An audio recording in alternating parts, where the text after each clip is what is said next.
Good morning and welcome back to Tierney Therapy. My name is Richard Tierney and I'm your host. Before I start this week's vlog, I'd like to talk to you about protecting yourself from being triggered.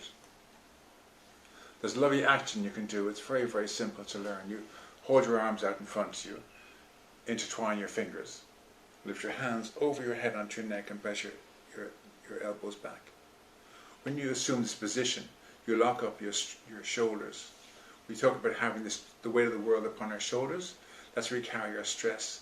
When you hold the position, you lock up your shoulders, protecting you from the stress being activated. At the same time, we tighten our chest. Our chest is where we hold our anxiety and panic. That sense of, there's an elephant sitting upon my chest, I can't breathe. When you hold the position also, you lock up your chest so your breath can flow freely and you can protect yourself from being anxious or panicky. It's a really wonderful practice to use, but to incorporate your breath. The breath's very important here because when we get panicky or anxious, we're breathing very fast just into our chest area. So breathe into your nose, let the breath flow down into your tummy. So you hold this position, and let your tummy expand like a balloon. When you're breathing out, breathe out your nose, not through your mouth, through your nose. And let your belly come back into your spine, your belly button touch your spine. So as you hold this position, breathing into your nose, expand your tummy like a balloon. And then pull your belly button into your spine. And the added trick is to hum on the in-breath. Place your tongue against the roof of your mouth and hum a sound. Amen, whatever sound works for you. Hum a sound on the out-breath. It helps to clear your mind and help you to be at peace. Okay. This week's vlog is about the language you use around PTSD.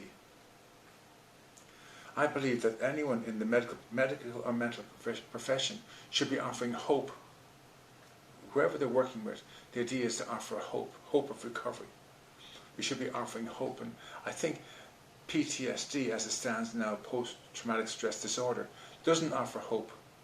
It kind of threatens a life of mental illness. Telling somebody to have a disorder, I think that is wrong.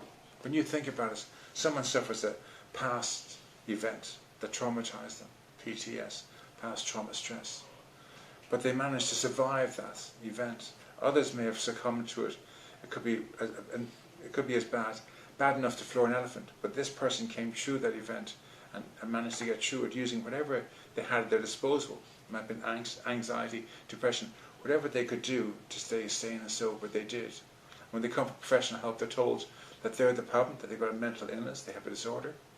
I think this is wrong, and I'd like to promote the fact that it's not mental illness, so we should declare it from, instead of being a post-traumatic stress disorder, we look at it being a post-traumatic stress disturbance.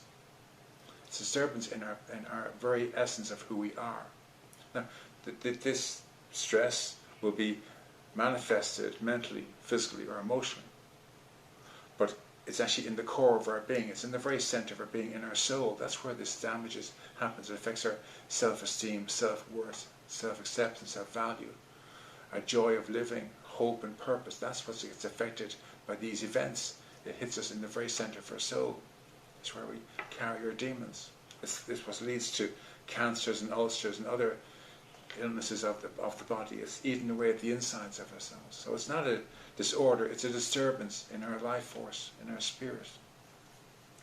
I'd like to go one step further and maybe instead of using post-traumatic stress disturbance altogether, maybe speak to your client that they are a wounded, troubled or tortured soul, because that's where the pain is, in their soul. So if we say to somebody, okay, you're a wounded soul or a tortured soul, there's a hope there that they can heal their soul. They're not mentally ill, they're not emotionally ill, they're not physically ill. They have symptoms and behaviors that are not healthy and problematic, but they're not mentally ill. They don't have a disorder. They're not the problem. The problem is they suffer this event. That's the problem. And the event caused them to react this way. These are reactions. That's the event is the problem. Cause and effect. How they're living today is the effect of this event. When they get to treat the event, these behaviors are no longer needed. When they get to make peace with this and let it go, they no longer need to feel stressed or depressed or anxious about it because the event is gone. So they're not suffering from a disorder, a mental illness. They are suffering from a disturbance in their life force energy. They are suffering from something deep within them, in their soul. They are troubled or a wounded or a tortured soul. I like to think of a wounded warrior survivor. So the next thing is, how do we heal it? Well, if we accept that it's the soul in a very essence where we carry this, but it manifests mentally, physically, emotionally, then we have to go to the core. We have to heal the soul, and that's spiritually. Now, on my blog, on my website, Journey Therapy, I suggest you use the Lord's Prayer. But today I'd like to suggest the Serenity Prayer. In 12-step programs across the world, the one prayer they use throughout is the Serenity Prayer. Now they use a short version. God grant me the serenity to accept the things I cannot change, the courage to change the things I can, and the wisdom to know the difference. So you personalize this to your needs. So for myself, I would say, God grant me the serenity to accept my wife and my children as they are. I can't change them. I can't make them live their lives the way I want them to live. I have to allow them the freedom to be who they are. I can't change my past or what happened in my past. That's gone. I can't allow my past to define me or to rule me today, because it's no longer a part of who I am today. Grant me the serenity to accept the things I cannot change, to know that I can't change my past. Talking about my past, regressing into my past,